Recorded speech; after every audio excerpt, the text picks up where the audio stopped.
నైమిత్తిక తిథులని కొన్ని ఉంటాయి. దీపావళి పండగ ఉందనుకోండి, దీపావళి పండగ నాడు తెల్లవారిపోయాక స్నానం చేయకూడదు.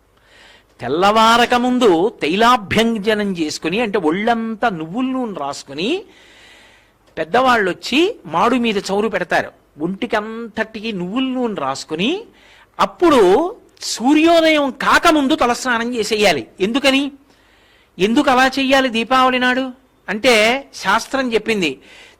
అప్పుడు తైలే లక్ష్మి జలే గంగా, తైలమునందు లక్ష్మీదేవి ప్రవేశిస్తుంది బ్రహ్మముహూర్తంలో తెల్లవారుజామున. ఆ నూనె ఒంటికి రాసుకున్నారనుకోండి, లక్ష్మి ఒళ్ళంతా ప్రవేశిస్తుంది. లక్ష్మి ప్రవేశిస్తే అలక్ష్మి తొలగిపోతుంది. జలే గంగా, జలముల యందు గంగ ప్రవేశిస్తుంది. తన పాపమే కదూ, తన చేత దుష్టమైన ఆలోచనలు చేయించి కష్టాల్లో పడేటట్టు చేయిస్తుంది.